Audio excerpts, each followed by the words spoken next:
La palabra de Dios contenida en este libro es la verdad que acepto creer, es la enseñanza que me comprometo a seguir y es la esperanza que me atrevo a confesar. Nada me impide recibirla, nadie me evitará que la haga parte de mi vida y por ningún motivo dejaré de proclamarla. Estoy aquí para leerla, oírla y vivirla diariamente. Amén. Señor Santo, gracias por tu palabra preciosa. Háblanos a través de ella, Señor, desde ella, por ella. Ayúdanos a entenderla con claridad y aplicarla a nuestra vida. Bendícenos, Dios, que nadie te lo impida. Te lo suplicamos en Cristo Jesús. Amén. Estamos con 2 celebraciones, hermanos, que coinciden en este mes. El mes de la Biblia le llamamos los evangélicos a este mes.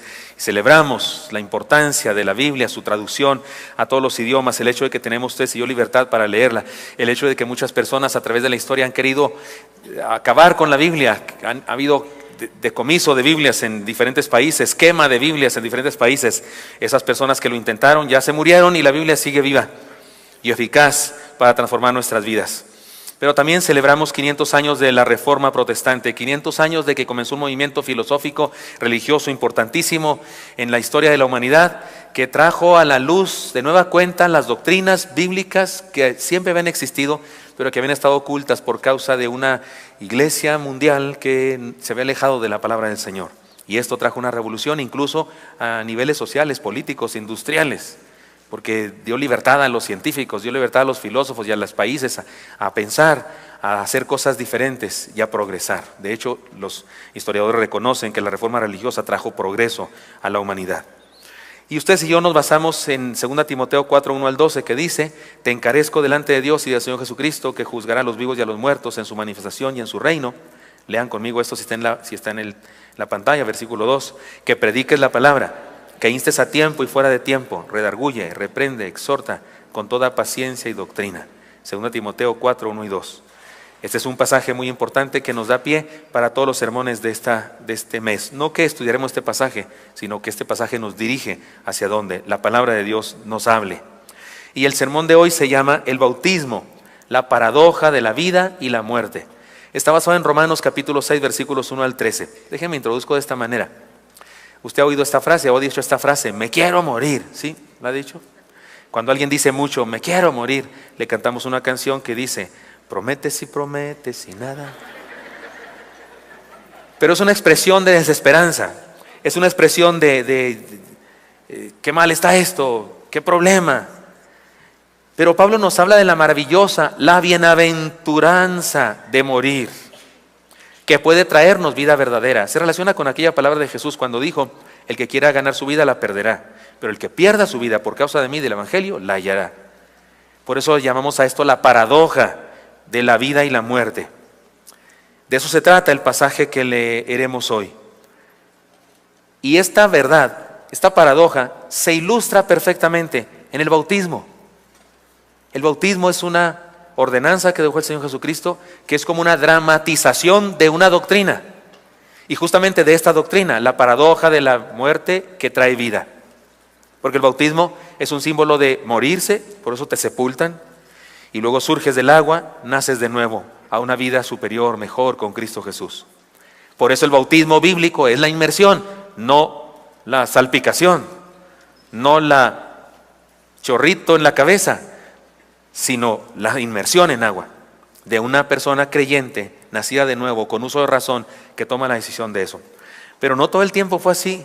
En la historia de la humanidad hubo siglos y siglos en donde no se bautizó a nadie, durante siglos, porque se había perdido esta doctrina y la reforma la trajo a la luz. Vamos al pasaje, que es justamente, ya lo dije, Romanos 6, 1 al 13, se los leo, me siguen con su vista, dice así: ¿qué pues diremos? ¿Perseveraremos en el pecado para que la gracia abunde? En ninguna manera. Porque los que hemos muerto al pecado, ¿cómo viviremos aún en él? ¿O no sabéis que todos los que hemos sido bautizados en Cristo Jesús hemos sido bautizados en su muerte? Versículo 4, no lo pierda de vista. Porque somos sepultados juntamente con él para muerte por el bautismo, a fin de que como Cristo resucitó de los muertos para gloria del Padre, así también nosotros andemos en vida nueva. Porque si fuimos plantados juntamente con él en la semejanza de su muerte, así también lo seremos en la de su resurrección. Sabiendo esto, que nuestro viejo hombre fue crucificado juntamente con él, para que el cuerpo del pecado sea destruido, a fin de que no sirvamos más al pecado. Porque el que ha muerto ha sido justificado del pecado. Y si morimos con Cristo, creemos que también viviremos con él, sabiendo que Cristo, habiendo resucitado de los muertos, ya no muere. La muerte no se enseñorea más de él. Porque en cuanto murió al pecado, murió una vez por todas, mas en cuanto vive, para Dios vive. Así también vosotros, considerados muertos al pecado, pero vivos para Dios en Cristo Jesús, Señor nuestro. No reine pues el pecado en vuestro cuerpo mortal, de modo que lo obedezcáis en sus concupiscencias, ni tampoco presentéis vuestros miembros al pecado como instrumentos de iniquidad, sino presentaos vosotros mismos a Dios como vivos de entre los muertos, y vuestros miembros a Dios como instrumentos de justicia. Amén. Sé que es un pasaje de esos del apóstol Pablo, profundos, complejos.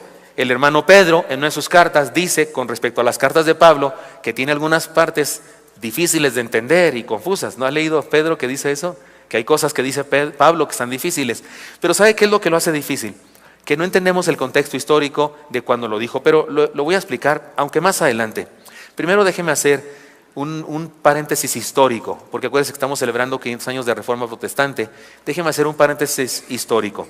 Los primeros bautistas, es decir, nuestros antepasados, fueron impactados muy fuertemente por este texto que leímos, especialmente por el versículo 4, porque somos sepultados juntamente con Él para muerte por el bautismo, a fin de que como Jesucristo resucitó a los muertos para gloria del Padre, así también nosotros andemos en vida nueva. De hecho, hay historiadores que se atreven a decir que ese texto dio origen a nuestra denominación. Yo no creo que así es, creo que es la palabra la que dio origen a nuestra fe, pero es un texto muy importante. Permítanme compartir con ustedes un breve repaso de una cierta etapa de la Reforma Protestante.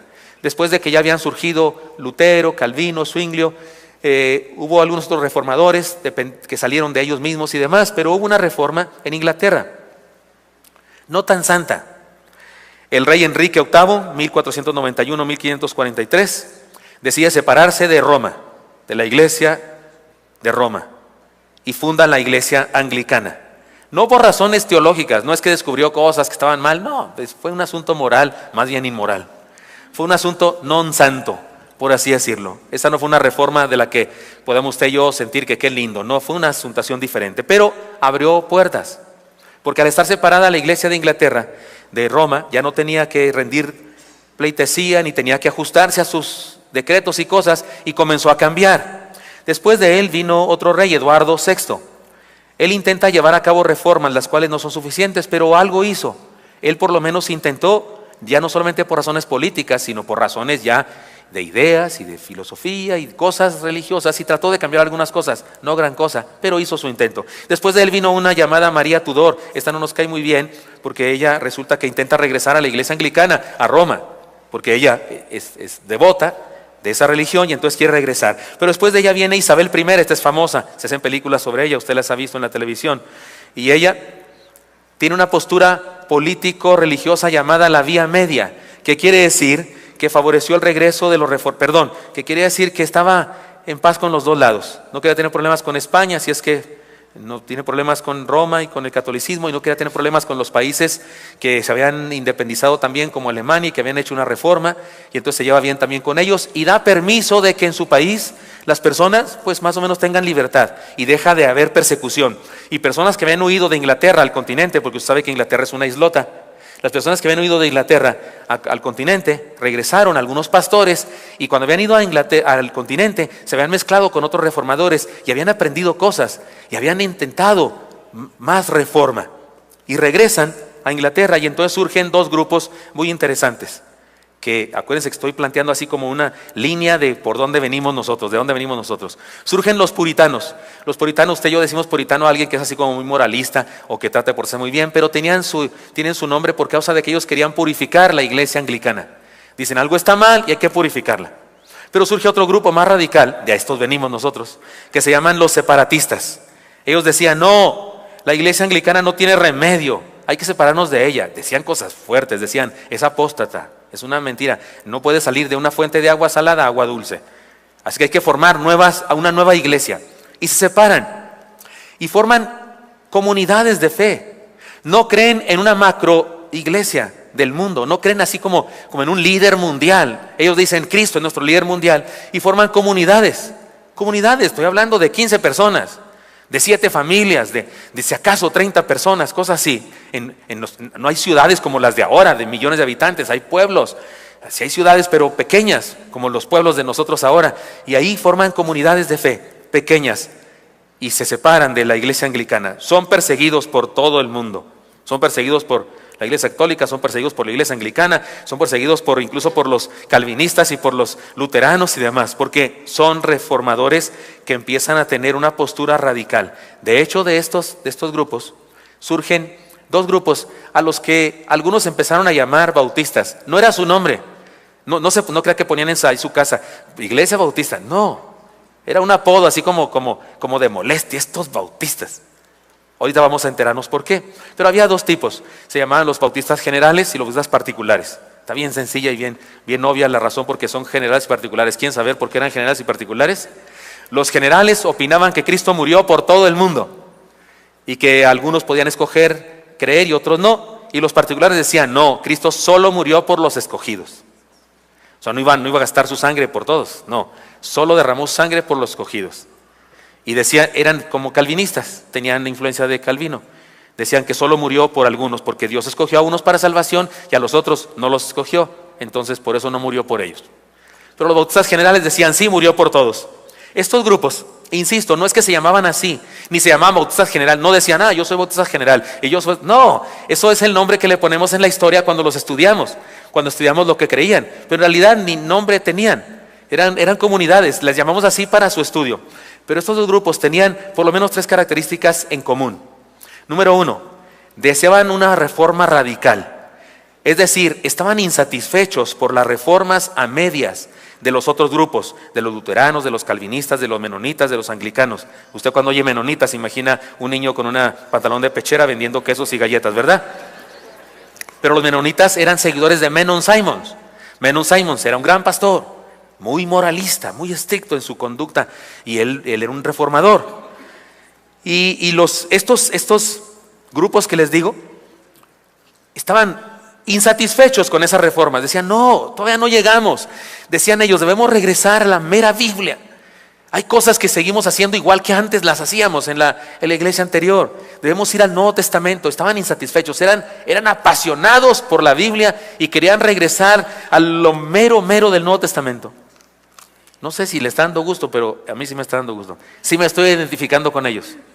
Otra característica que tenían estos era la siguiente: eran perseguidos por la Iglesia Católica, por la Iglesia Anglicana, por los otros grupos reformadores como los calvinistas. Hay evidencias de que incluso Calvino mandó matar a uno de ellos. Para, nomás entre paréntesis así tipo chisme, nomás lo digo. 3. Formaban comunidades locales en donde se reflexionaba con pasión en los aspectos doctrinales y se mantenía comunicación con los reformadores del continente para crecer en reflexiones y aprender más y más. Es decir, eran como nosotros. Ahora, tenían grupos de estudio y discutían y se planteaban, y uno decía una cosa y esto lo otro, y por qué dice aquí la Biblia esto. No seguían la instrucción de alguien y creían absolutamente todo. De hecho, hay un incidente muy interesante en la historia. Cuando eran todavía puritanos o todavía estaban dentro de la iglesia anglicana, un día el liderazgo de la iglesia anglicana mandó a hacer un libro donde estaban los 52 sermones del año. Estaban los 52 programas del culto del año. Y los mandaron a todas las comunidades de las iglesias anglicanas para que siguieran esa especie de misal. Y por ahí dijeron estos radicales, ¿qué? ¿Y dónde queda el Espíritu Santo? ¿Y qué si en tal mes determinado mi iglesia tiene un problema determinado y a mí Dios me inspira a que predique esto y voy a tener que predicar eso porque ahí está escrito? No, ¿dónde queda el Espíritu Santo? ¿Ve cómo eran delatosos? ¿Ve cómo eran de rebeldes? Necesitaban, ellos querían regresar a la Biblia. Bueno, entre los bautistas particulares, después de una apasionada discusión, un grupo pide separarse de ellos. Hay una congregación ahí, ni tan grande, pero un grupo de ellos dice, queremos salirnos porque hemos llegado a la conclusión de que el bautismo es solo para los creyentes, no para los niños. Debo decirles, por si usted no está captando eso, que en ese momento de la historia, todas las personas que decían ser cristianas habían sido bautizados de niños, y así por chorrito. No había ninguno bautizado como usted y yo por inmersión, no existía eso, no había nadie así. Y estos, primer paso que descubren, hemos llegado a la conclusión de que no te puedes bautizar siendo niño. No ha creído el niño, es cuando es grande. Y le dicen los otros, ¿y cómo se bautizan? Pues quién sabe, eso todavía no lo entendemos. Pero una cosa sí sabemos, que uno debe bautizarse cuando tiene uso de razón, cuando es creyente. Y como ustedes no están de acuerdo, pues se separan. en paz, no se aventaron bibliazos, no, en paz. Fue así como que Dios los bendiga y se formó otro grupo de esto. Tengo los nombres de los pastores y todo. En el boletín que van a recibir aparecen los nombres y fechas exactas. Aquí no creo que obviarlo es mejor porque ni se van a acordar del nombre ni para qué. Entre los bautistas generales, porque esos son los particulares, en los generales hay un caso que sí debo decirle su nombre, se llama Juan Smith. Nombre típico, ¿no? Así de inglés. Él va al continente porque es perseguido y recibe influencia de Menon Simons, el líder de los menonitas, y se convence de que él no está bautizado. Dice: yo no estoy bautizado según la Biblia, porque me bautizaron de niño y yo no dije que creía, era un niño, yo debo bautizarme ahora. Y dijo: tengo que bautizarme. Pero no quería ser bautizado por Menon Simons o seguidores de Menon Simons, porque decía: no estoy de acuerdo con sus doctrinas. ¿Y qué creen que hizo? Se autobautizó. De veras, se le llama el autobautista. Yo siempre me imagino preguntándose a sí mismo: Gilberto Gutiérrez, ¿has creído en Jesucristo como tu Señor y Salvador personal? ¿Me puede repetir la pregunta? Ahora, no era así, no era como le hacemos nosotros, que hace preguntas, quién sabe cómo era. Y además, se bautizó por efusión, o sea, se echó agua, no se sumergió. ¿Por qué? Porque nadie había concebido esa idea, no habían entendido que la Biblia dice eso. Ese sería nuestro fundador, según algunos, pudo haber sido nuestro fundador, pero no lo es, porque ¿qué creen? Se desdijo, se retractó de su bautismo, pidió perdón y finalmente sí se hizo seguidor de Menon Simons. Entre los bautistas particulares, y aquí sí tengo que decirles, 1640, un grupo de líderes discuten apasionadamente, dicen los historiadores, y descubren en el texto que ya leímos, Romanos 6:4, porque somos sepultados juntamente con Él para muerte por el bautismo, a fin de que como Cristo que resucitó de los muertos para gloria del Padre, ahí también nosotros andemos en vida nueva. Y también leyeron Colosenses 2:12, se los leo. Y les trajo luz bárbara, dice así Colosenses 2:12, sepultados con Él en el bautismo, en el cual fuimos también resucitados con Él mediante la fe en el poder de Dios que le levantó de los muertos. Y un laico, un miembro de la iglesia, bendito sea el Señor, está en los apuntes que se recibirán ustedes en el boletín, y otros laicos y el pastor discutían sobre eso y dijeron: ahí habla de sepultura, y no se sepulta a un muerto echándole tierra en la cabeza, se le sepulta sumergiéndolo. Y entonces llegaron a esta conclusión: el bautismo es la inmersión en agua, es sumergir a una persona por completo en agua, no mojar en la mollera, y es sumergirlo en agua para simbolizar que se murió, y luego sale del agua para simbolizar que tiene vida eterna y una nueva vida en Cristo. Y ese fue un descubrimiento bárbaro. Si usted no me lo cree, hasta ese momento de la historia se había perdido esa forma de bautismo, porque se había perdido esa doctrina. No se entendía ni siquiera la doctrina que el bautismo representa. Y estos individuos fueron los primeros en hacer eso. Uno de ellos bautizó al otro: yo te bautizo a ti, sale, y tú me bautizas a mí, sale, y se bautizaron. Y lo bautizaron a toda la congregación. Los generales y los particulares se juntan. Y en 1644, 7 iglesias bautistas publican la Confesión de Londres. Y podemos decir que este es el origen de los bautistas como denominación, y desde aquí podemos trazar una línea ininterrumpida en la historia de las iglesias bautistas hasta el día de hoy. Debo decirles que otros grupos después, otras comunidades reformadas comienzan a darse cuenta que estos están bautizando de esa manera, y al estudiar la Biblia dicen: tienen razón, así es el bautismo, y comienzan a predicar ese bautismo. Pero estos individuos, sus nombres están en los documentos que ustedes van a recibir, son los primeros en alcanzar este conocimiento a través de la Biblia, un conocimiento que ya existía, un conocimiento que no era nuevo, pero que se había ocultado por causa de la apostasía de la iglesia. Regresemos entonces a nuestro pasaje, porque insisto, el texto que hemos leído hoy y que vamos a estudiar es el que impactó en el surgimiento de estos reformadores que ya dijimos son radicales, son apasionados, no están dispuestos a seguir igual, quieren ir lo más cercano al Nuevo Testamento. Me encanta, me siento orgulloso de ser heredero de esa postura, ser heredero de esa condición, de esa actitud. Pero escúcheme, no solamente descubrieron la práctica del bautismo, no solo es que descubrieron: sí, el bautismo debe ser en agua, inmersión, lo metes, lo sacas. No, fue solamente eso. entendieron la doctrina que implica esa celebración, esa práctica, esa ordenanza. Entendieron la doctrina que representa, que es lo importante. Porque usted puede no estar bautizado, pero si ha creído en Cristo, ha muerto al pecado, a la condenación al mundo, ha resucitado a una nueva vida y es salvo, aunque no esté bautizado. Ahora sería bueno que se bautizara, pero el bautismo no es lo que lo salva, sino Cristo, que lo sumergió en su muerte y lo levantó por causa de su resurrección. Así es que vayamos al texto y encontremos por lo menos 3 cosas muy claras que nos dice Dios por medio de Pablo en esta palabra que fue una bandera teológica de los primeros bautistas, de donde venimos nosotros. El bautismo simboliza la muerte al pecado, la condenación y el mundo. Esto es lo que dice esta doctrina. El bautismo simboliza la muerte al pecado, a la condenación y al mundo. Dice el texto, lean conmigo por favor la primera parte del texto, Romanos 6:4. Si está en la pantalla, creo que sí, lean conmigo. Porque somos sepultados juntamente con Él para muerte por el bautismo. El pasaje escrito por Pablo es complejo y profundo, sin embargo, quienes lo recibieron originalmente lo entendieron mejor que nosotros, porque tenían un contexto religioso, ideológico, que Pablo usó para enseñarles esto. Les explico este contexto porque usted y yo no lo tenemos. Los judíos practicaban un bautismo. Si usted piensa que Jesús fue el que inventó el bautismo, no, los judíos practicaban un bautismo.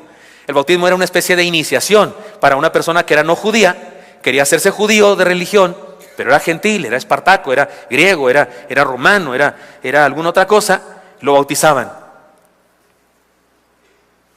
Y consideraban los judíos que al bautizarlo se renovaba de tal manera su vida, tan era una nueva persona, que ¿sabe qué? Si el tipo era grande y tenía 5 hijos, y luego se bautizaba y tenía un nuevo hijo, su hijo nuevo era primogénito. ¿Sí me expliqué? Era el primogénito, porque era una nueva persona. Es más, es probable que nunca lo hicieron, pero decían los rabinos judíos que si alguien se bautizaba para hacerse judío, era tan nueva persona que podía casarse con su hermana, su madre o su hija, porque era otro. ¿Sí me expliqué? Insisto, es probable que nadie lo hacía, pero ellos decían que era posible porque era una nueva persona. Fue en este contexto en donde Jesús dijo, bautícense. Fue en este contexto en donde Pablo dice, porque somos sepultados por el bautismo en la muerte de Cristo. Espero que usted y yo con este dato entendamos mejor. Caray, se habla de algo muy grande, una renovación bárbara. Las religiones de misterio, las religiones paganas de aquella época, todos los que no eran judíos en Roma eran de esas religiones, también tenían un ritual de iniciación que incluía una especie de bautismo. Al candidato, ¿saben cómo le llamaban al candidato cuando le iban a bautizar? Le llamaban moribundo. Al acto de bautizarle le llamaban muerte voluntaria. Y al iniciado, ya después del ritual, le llamaban renacido para la eternidad. Y para ilustrar que era un niño, le daban a beber leche. Porque se tenga su lechita, mi niño, porque es nuevo.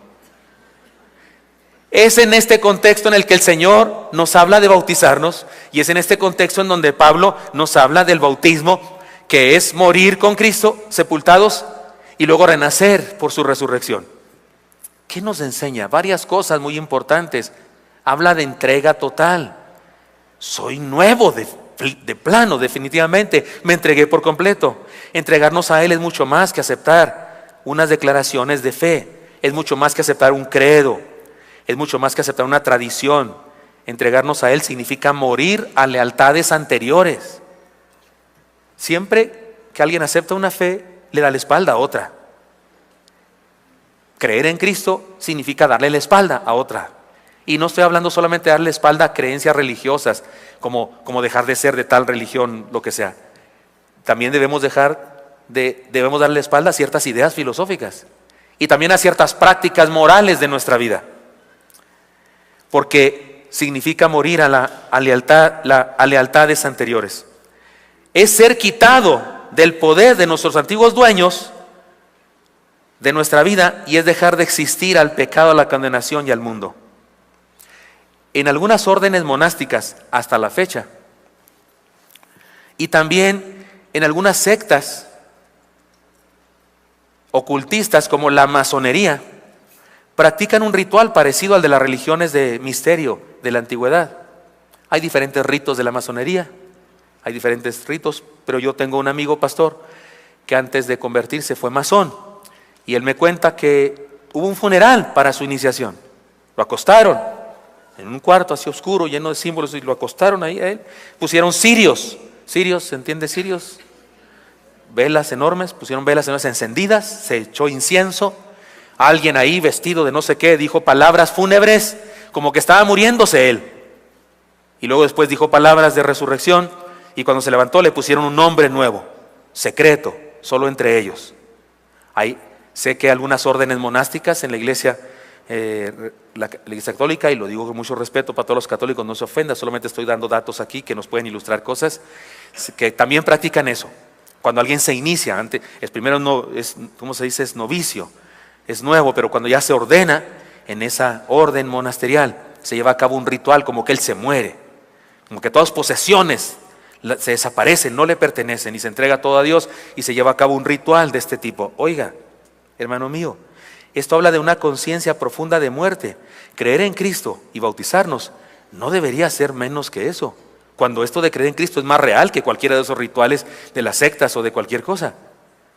Los cristianos no deberíamos practicar el bautismo con menos seriedad de lo que se practicaban esas cosas equivocadas, porque ser seguidor de Jesús es hacer un borrón y cuenta nueva. Para los que no saben de dónde viene esa frase, viene del antecedente de las tarjetas de crédito. Antes que hubiera tarjetas de crédito, en las tienditas de la esquina, en la barrote de la esquina, don Pancho, don Pascual, don Gil Dardo, en mi tierra era Gil Dardo, se llama más gacho que yo él, ¿verdad? Un tipo blanco, blanco, blanco, nunca le daba el sol, porque el que tiene tienda, que la tienda, entonces nunca les da el sol, ¿verdad? No salen toda la vida. Y va uno con un papel, un cartón, ¿sí? Y ese era antecedente de la tarjeta de crédito, dice arriba, familia Gutiérrez. Usted con su cartoncito, ya estaba medio lleno. Y don Gil, que quiero 2 litros de leche y 4 piezas de pan, sí, cómo no, y te apuntaba aquí, y en su cartoncito también, porque para que fuera legal debía haber la contraparte, o sea, una computadora de este lado, una computadora de aquel lado, ¿no? Que era una hoja de papel. Entonces te traías tú tu tarjeta de crédito de tus padres, pero un día tu papá traía dinero para pagar, iba tu mamá y pagaba todo, y debían un titipuchal, ya debía toda la quincena, pagaba todo, se rompían las papeletas, sacaba una papeleta nueva, le ponía familia Gutiérrez y decía la profundísima, filosófica y sapiencísima frase: borrón y cuenta nueva. ¿Qué quiere decir? Se pagó todo y comienza de nuevo la esclavitud para el próximo mes. Porque eso es lo que era como la tienda de raya de la época feudal, ¿no es cierto? De ahí viene eso, y me parece que es aplicable a este asunto. Cuando nos convertimos, morimos al pecado, entonces hacemos un borrón y cuenta nueva. Es una nueva vida, es comenzar de nuevo, es dejar atrás las cosas pasadas y comenzar una nueva vida. Es como morir y nacer a una nueva experiencia de vida. Cuando alguien sale ileso de un accidente, el carro se declara pérdida total, pero él no se muere, ¿qué decimos? Nació de nuevo, ¿no es cierto? Volviste a nacer. Deberíamos decirlo con más autoridad cuando alguien se entrega a Cristo: volviste a nacer, sí, literalmente volviste a nacer. Por eso es importante que también se bautice, porque el bautismo simboliza perfectamente la experiencia espiritual que le acontece. Digamos que el bautismo es una doctrina dramatizada. Es hacer un drama, es hacer un audiovisual tridimensional, se debe decir, ¿verdad?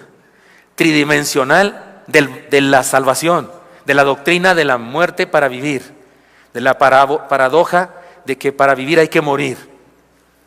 Ser discípulo de Cristo es morir al pecado y vivir para Dios. Segunda enseñanza: el bautismo simboliza una nueva oportunidad para vivir. Ya dijimos que simboliza la muerte, pero ahora simboliza una nueva oportunidad para vivir. Déjeme explicarlo. En realidad los 3 puntos dicen lo mismo, pero explicado de 3 maneras distintas para que lo captemos todo. La siguiente parte del texto dice así, ¿lo leen conmigo? A fin de que, como Cristo resucitó de los muertos por la gloria del Padre, así también nosotros andemos, ¿qué? En vida nueva.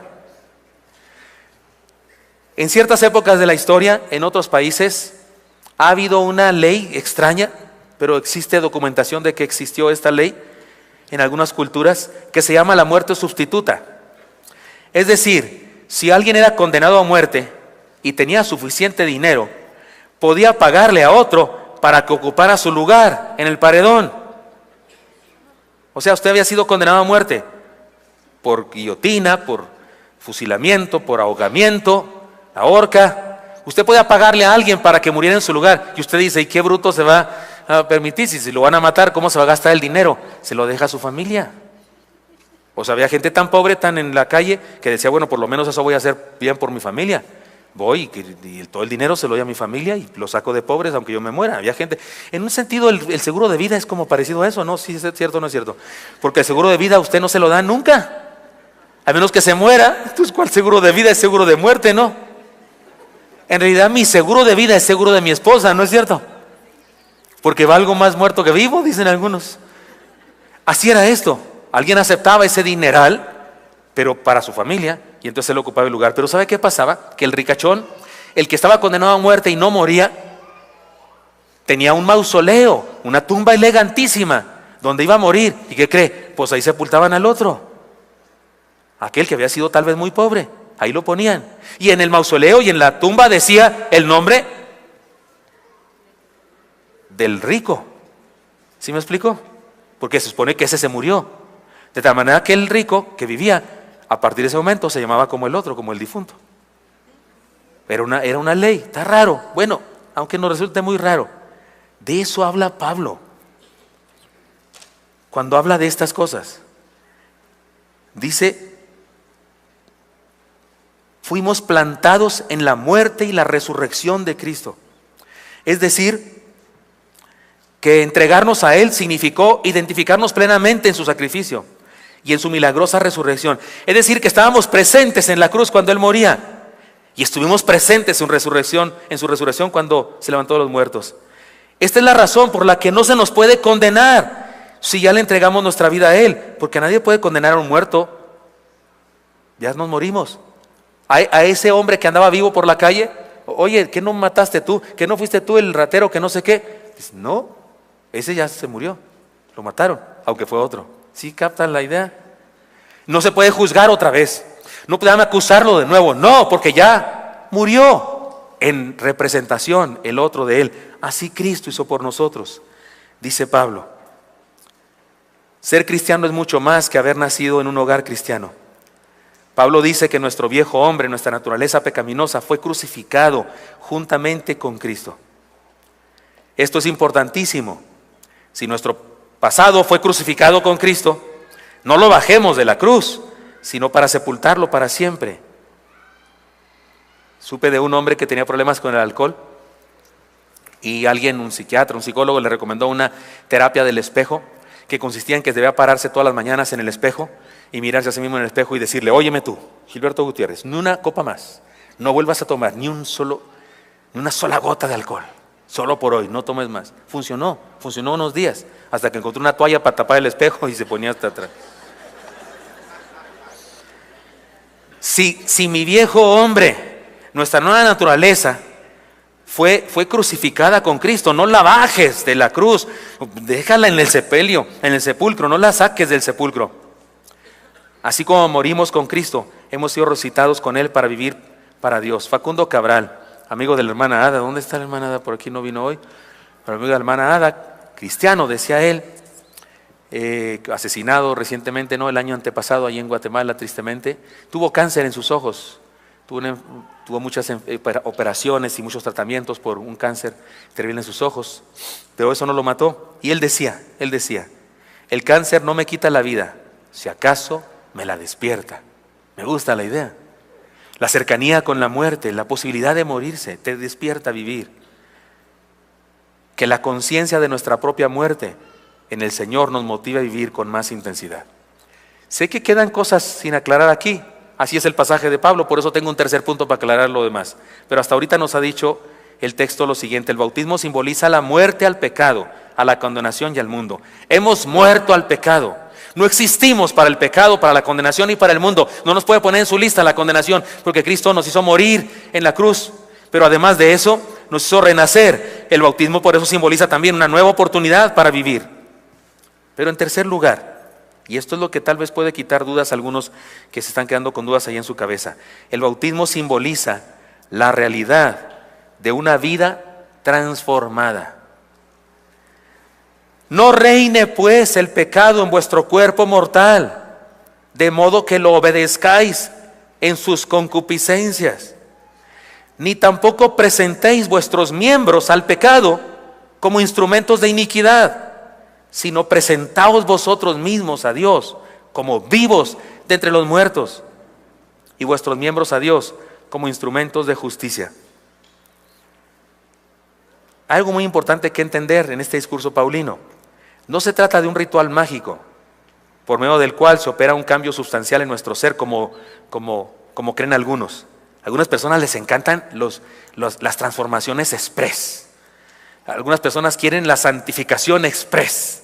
Creen que yendo a un encuentro, preencuentro, posencuentro o algo así, o creen que yendo con su gurú, con su brujo, le llaman pastor, pero es algo así como un brujo, y que ore por ellos, entra en trance, les pone las manos, les pone aceite, los embadurna y hace algunas declaraciones de pecado, te ordeno que te vayas. Los enchilados, ¿por qué no se acuerdan los enchilados?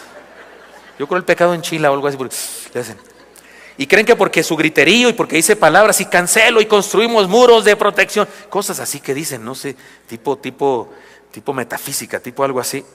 Creen que con eso ya el que está ahí, cuando se iba hincando era un pecador de lo peor, y se levanta así 20 centímetros del suelo, así camina, y una aureola en la cabeza brillante, brillante, alas en la espalda, se le ve así el saco todo separado porque las alas se hacen bola atrás.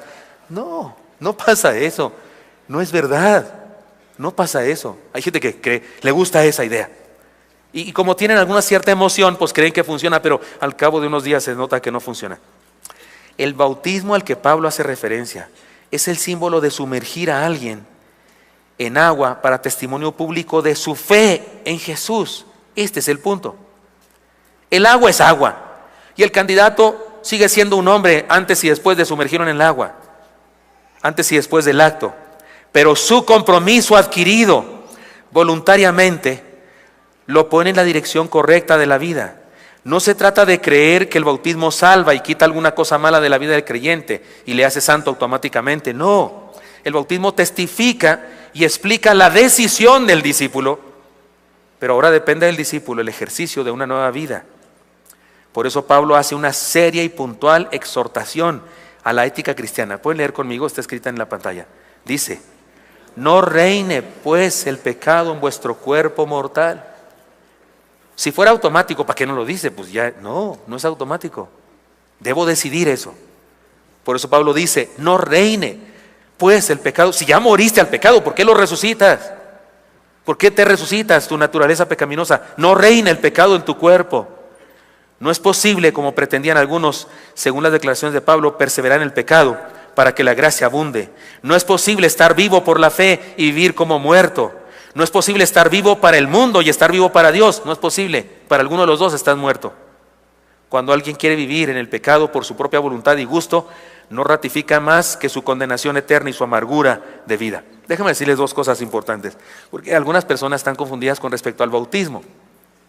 Allá en Chiapas, donde fui pastor, teníamos una iglesia en formación en un pueblo que se llama Viva México, y tenía el templo en un cerro muy alto, de verdad, estaba lindo, pero las hermanas viejitas tardaban en subir, batallaban mucho, pero era un templo así en las alturas de un cerro. No había ninguna casa alrededor del templo, porque era un cerro, de verdad, la punta de un cerro. Allá abajo en las laderas había sembradíos, y resulta que un día se llenó el bautisterio porque fui a bautizar a hermanos de ahí de la iglesia que estaban listos para bautizarse. Bueno, después del bautismo hubo tamales riquísimos, tamal de chipilín riquísimos. Esos otros chiquitos, cambray creo que se llaman, ¿no? Tamales, hermanos chapaneca, por aquí abandonan chapaneca, sí, por ahí. Cambray, sí, riquísimo. Bueno, ya me antojaron, al rato nos echamos dos, allá está. Cambray, ¿verdad? Y había ahí los tamales, todo eso. Y resulta que yo vi a los hermanos que fueron al bautisterio y le quitaron ahí el tapón que servía para que no se saliera el agua, y se salió el agua y se empezó a tirar así nomás, desparramarse. Yo dije: oiga, espérense, y si hacemos un canalito y regamos ese sembradío. Digo: no, pastor, ahí van todos los pecados. Entonces tuve que enseñar que no es así. O sea, el agua es agua y el candidato es candidato, y no le pasa nada sobrenaturalmente hablando, más que lo que pasa en un culto, que oímos la palabra del Señor y el Señor nos bendice, igual en el bautismo nos bendice, pero el agua es tan bendita como la de la llave, tan bendita como la del mar, tan bendita como la de la lluvia. No hace falta que nadie la tache para que sea bendita, porque unos la tachan, ¿verdad? Así como tachado, y como para bendecirla. No hace falta, es bendita porque Dios la hizo. Y no es que en el bautismo los pecados se borraron, no, se borraron cuando creímos en Cristo y nos sepultó en su muerte y nos resucitó en su vida. Y el bautismo no es ahí cuando pasa, el bautismo es la dramatización de eso. Es un drama de eso que ya es un hecho. Así que el bautismo representa una doctrina muy importante. Soy nuevo. No reine pues el pecado en mi cuerpo mortal. Cuando alguien quiere vivir en el pecado por su propia voluntad y gusto, está ratificando que está condenado y que vive en amargura. Solo entregándonos a Dios cada día se ratifica que hemos resucitado, que hemos sido renovados, que hemos levantado nuestra vida por la gracia del Señor por causa de su salvación y que el bautismo lo representa. Pablo nos exhorta a no usar nuestros cuerpos para lo malo y dejar que Dios los use como instrumentos de justicia. Por eso, hermanos míos, muramos cada día al pecado y vivamos cada día para Dios. Mire 3 cosas que nos ha dicho el Señor, más o menos la misma cosa, pero dicha de diferentes maneras. Todo simbolizado en el bautismo. El bautismo simboliza la muerte al pecado, a la condenación y al mundo. Por eso no puedo perder la salvación, porque no me la gané. Y además morí para la condenación. No existo para la condenación. No me tiene en su lista. ¿Cómo me va a perder? Cristo ya murió por mí. No me pueden acusar de lo mismo cuando alguien murió por todo eso que me acusan. Por eso la salvación es para siempre. Es absurda la doctrina, la herejía de la caída de la gracia. Pero también el bautismo simboliza una nueva oportunidad para vivir y simboliza una vida transformada. No soy el mismo, no vivo como antes. No, sí he cambiado, sí estoy sometido en un proceso de santificación en donde cada vez soy mejor persona y soy transformado cada día más por el Señor. No soy el mismo pecador que era antes de creer en Cristo. Esta manera de entender la salvación nos desafía a una experiencia de vida más intensa, nos desafía a la consagración, nos desafía a la santidad. Hay creyentes que pretenden vivir una gracia barata. Creen que porque son cristianos por tradición familiar o por convencimiento personal, ya son salvos y Dios tiene la obligación de perdonar todas sus fechorías y salvarles de cualquier modo. Sé de papás, mamás que les han dicho a sus hijos: hijo, no te portes así, eso está mal. Y que le han contestado: si el pastor dice que la salvación no se pierde, mamá, no te preocupes. Por eso predicar la gracia siempre es riesgoso. Pablo lo dijo, Pablo lo dice. De hecho, en este pasaje esa idea maneja. Pero te ratifico, querido joven, querida señorita, querido adulto, querido hermano, te ratifico, es cierto, la salvación no se pierde, porque no se gana, nos la regalaron, no se pierde. Si tú eres salvo, si de veras Cristo te hizo morir al pecado, a la condenación del mundo y te hizo renacer en una nueva vida, ¿qué crees? Nunca dejarás de ser salvo, nunca. Eres salvo para siempre. No hay manera de que te pierdas. Pero déjame te aclaro, pero si eso pasó en tu vida, se te nota. ¿En qué se te nota? En una vida transformada. No eres el mismo. Y si quieren evidencias así como que muy específicas de qué ha cambiado en tu vida, número 1, reconocemos el pecado. Aquellos que hemos muerto al pecado, la condenación y al mundo y hemos resucitado por una nueva vida, sabemos lo que es pecado. Este mundo en que vivimos llama a lo bueno malo y llama a lo malo bueno. Así que un cristiano verdadero que ha muerto al pecado, a la condenación y al mundo y ha resucitado una nueva en Cristo, sabe bien lo que está mal. Sabe bien lo que está mal. Entiende, reconoce, eso está mal. Número 2, aborrece eso que está mal. No presume con sus cuates: no, hombre, yo las chavas, no, hombre, no, yo he toreado en muchas plazas o cosas de esas que dicen algunos, ¿verdad? Porque hay algunos que se enorgullecen, presumen de eso, presumen eso, se sienten muy felices de eso. Y si no presumen para no quedar mal por hipocresía, pero por dentro se sienten orgullosos, discúlpame, no ha pasado eso de no, muerte al pecado, la condenación al mundo y resurrección. No, sigues vivote, sigues vivo para el pecado, para la condenación y al mundo. Estás en riesgo y estás muerto para Dios, para la resurrección. Porque la señal, una señal de haber experimentado eso, que el bautismo se simboliza, es que reconocemos lo que está mal, que aborrecemos lo que está mal. Es más, cuando caemos nos da vergüenza, nos da dolor, sufrimos, lloramos delante del Señor. Contra ti he pecado y he hecho lo malo delante de tus ojos. El Salmo 51 es nuestro salmo de cabecera. Cuando caemos, cuando la regamos, porque ahí David está confesando su pecado y lo utilizamos nosotros y le decimos: sí, Señor, he sido de lo peor, no sé cómo te fijas en mí, no sé cómo me sigues amando, si te fallo cada rato. Es señal de que de veras he muerto al pecado, la condenación al mundo, y he sido resucitado por una nueva vida. Pero cuando estoy bien felizote ahí chacoteando en eso y me siento orgulloso y presumo, señales de que no hay tal cosa como resurrección en mi vida, que sigo bien vivo para la condenación y el pecado y el mundo. Reconocemos lo que es pecado, aborrecemos el pecado y nos avergonzamos y sufrimos y lloramos porque reconocemos que ofendemos a Dios. En tercer lugar, decidimos vivir a la manera de Dios. Tomamos la decisión, que tal vez volvamos a fallar, pero tomamos la decisión, queremos obedecer al Señor, queremos andar en ese camino, es mi disposición. No estoy planeando el próximo pecado, no, estoy planeando cómo crecer. De hecho, ese es el número 4, luchamos apasionadamente por crecer y ser santificados cada día. Insisto, hay creyentes que pretenden vivir una gracia barata. Creen que porque son cristianos, por tradición familiar o por convencimiento personal, porque ya se bautizaron un día, creen que ya son salvos por eso y que Dios tiene la obligación de perdonar todas sus fechorías y salvarles de cualquier modo. No, no es así. Qué triste vida. Hay una mejor manera de vivir, pero primero hay que morir con Cristo al pecado, a la condenación y al mundo, y hay que resucitar una nueva vida, una nueva naturaleza, y hay que practicar cada día esa nueva naturaleza.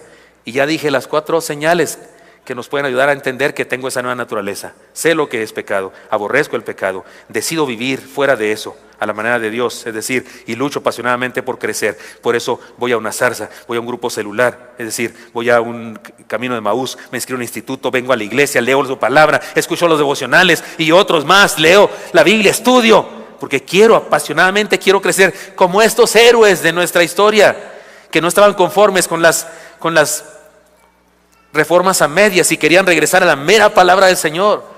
Y este texto les es una luz bárbara, les ilumina y arman una revolución. Hasta la reforma reformaron. Esto es un asunto grave, porque existen creyentes que pueden estar en serio peligro de condenación creyendo que son cristianos, por tradición, por religiosidad, por familiaridad. Ahora, no estoy predicando esto, hermano. Regularmente quiero dar mensajes de aliento. No estoy predicando esto para que salga usted de aquí con una losa en la espalda. Dice: a lo mejor no soy salvo en la torre. No quiero que salgas así. Pero es mejor que salgas así a que salgas creyéndote muy salvo y estás bien perdido. ¿Se acuerdan lo que dijo Jesús a los fariseos y saduceos de su época?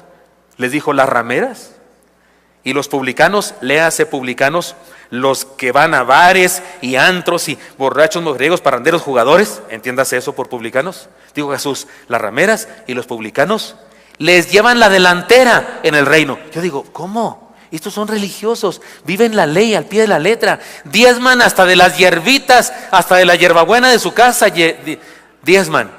Tienen por ahí una maceta de hoja santa y cortan las hojitas y el diezmo lo apartan para llevarlo al templo. O sea, diezman de todo. ¿Cómo que las prostitutas y los malvivientes les llevan la delantera? ¿Saben en qué les llevan la delantera? Por lo menos saben que están mal ellos. Ellos por lo menos saben que están en pecado. Pero estos se creen salvos. No les llevaban la delantera en el aspecto moral, de que eran menos santos. No, les llevaban la delantera en el aspecto teológico. Por lo menos sabían que estaban perdidos. Cuando llega Cristo y les dice: venid a mí los que estáis trabajados y cargados y yo os haré descansar. Estos publicanos y rameras fueron a Jesús a descansar. Y estos religiosos, ¿qué hicieron? Lo crucificaron. por su supuesta santidad que no existía. Por eso es peligroso venir a una iglesia. Venir a una iglesia, escuchar la palabra del Señor, es peligrosísimo. Porque o te conviertes para salvación o no haces nada para condenación, y esto está peor. Por eso Jesús dijo que Él era piedra de apoyo, pero también se llamó a sí mismo piedra de tropiezo. ¿Recuerdan eso? Qué curioso, Cristo dice que Él es piedra de tropiezo. ¿En qué sentido? Que cuando alguien llega a Él, una de dos: o es salvo o se pierde más. Por eso, no quiero que salgas aquí una losa en tu espalda. No, lo que quiero es que te entregues a Cristo ahora mismo si descubres que te hace falta morir al pecado, a la condenación y al mundo y renacer a una nueva vida. Y si te da vergüenza porque tienes años viniendo a la iglesia, es más, hasta tienes un ministerio en la iglesia, y si te da vergüenza aceptar a Cristo, ponerte de pie, pasar al frente, bautizarte, pues ¿qué importa que te dé vergüenza? A Jesús también le dio darle vergüenza morir semidesnudo en la cruz por ti y por mí. Debió ser bastante vergonzoso que te estén escupiendo y golpeando y burlándose de ti y diciendo: no que eres hijo de Dios, haz algo al respecto. Debió ser bastante vergonzoso y doloroso. Pasó nuestras vergüenzas, nuestros dolores. Por eso me atrevo a decirte, no importa qué pase, si tú reconoces que necesitas a Cristo, entrégate ahora mismo. Porque esto es grave.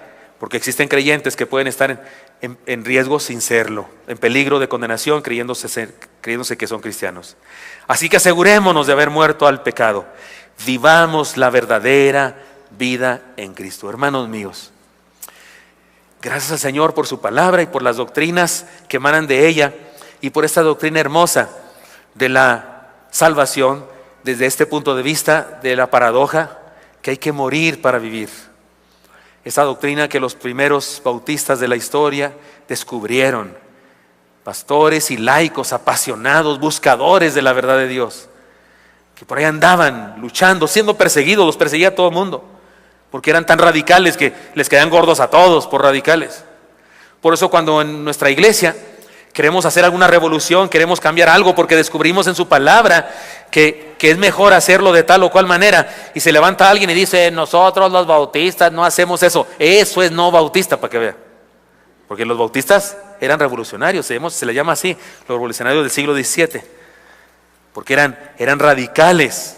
Ustedes y yo heredamos eso, seamos así. Si un día descubrimos como iglesia que algo que dice este libro no lo estamos haciendo, por Dios, hagámoslo, porque todavía podemos llegar a ser como este libro dice. Y si algo que hacemos contradice lo que dice este libro, dejémoslo de hacer. Me preguntaron cuando me ordenaron al ministerio, me estaban interrogando, y alguien me preguntó: ¿por qué es bautista?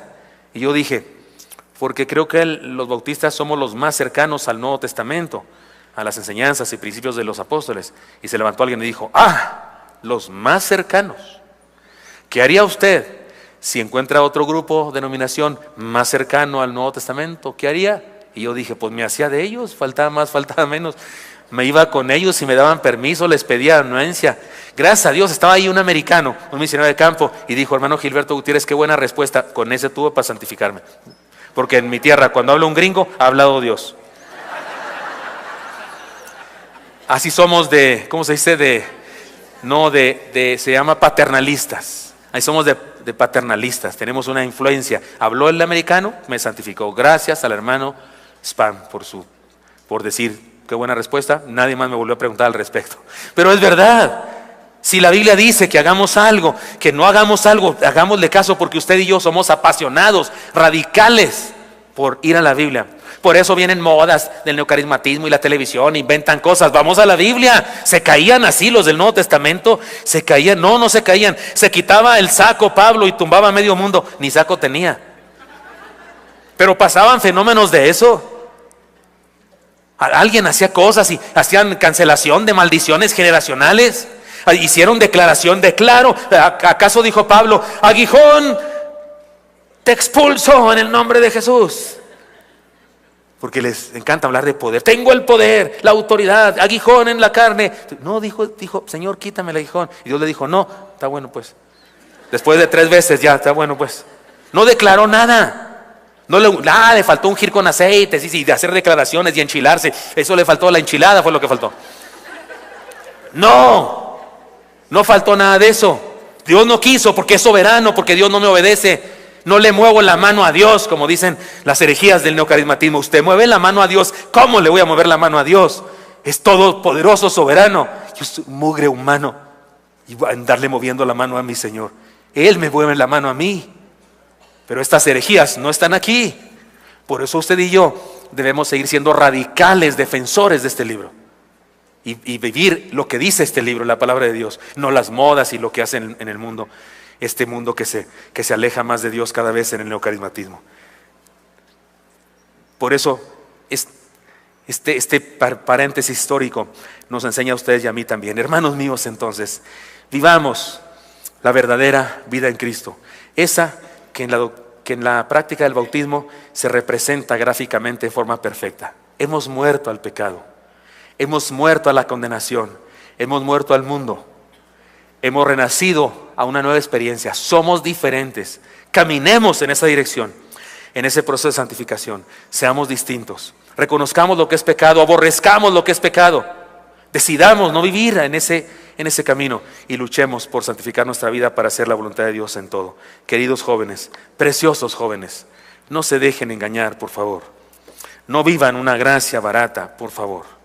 Por favor. No me hacen ningún mal, ni ningún bien que lo hagas o no lo hagas. Ni cuenta me doy en ocasiones. Es a ti a quien te destruyes, tratando de vivir una gracia barata. No lo hagas, joven. Santifica tu vida.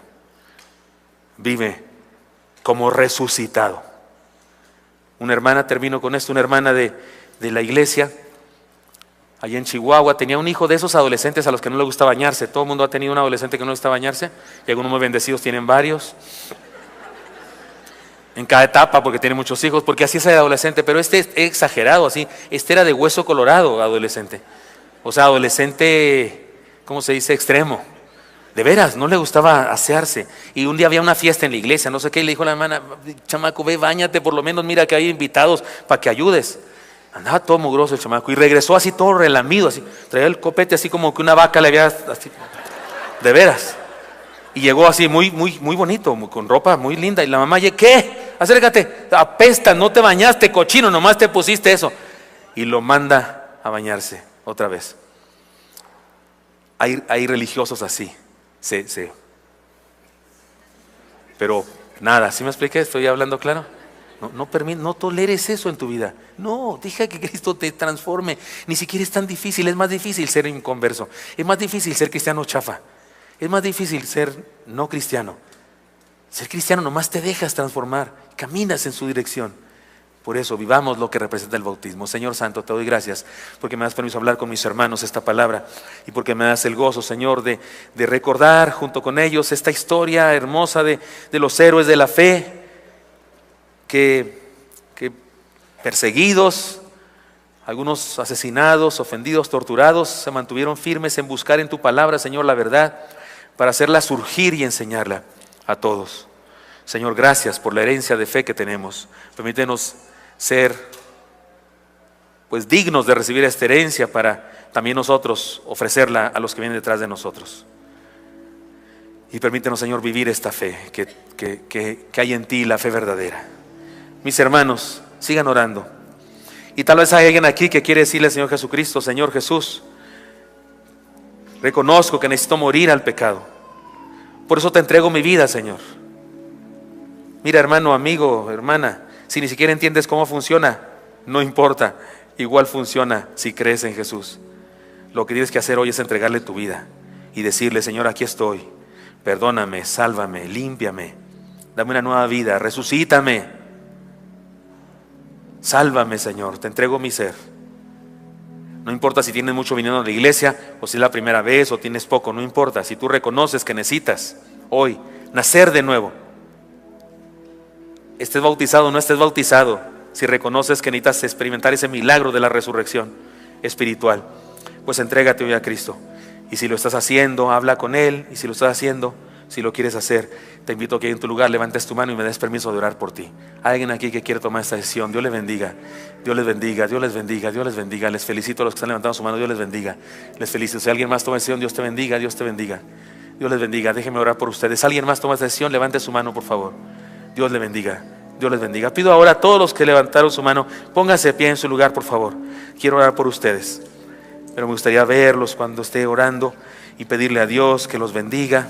Él ya sabe la decisión que tomaron, por supuesto, pero pónganse de pie en su lugar y déjenme orar por ustedes. Ahí siga de pie.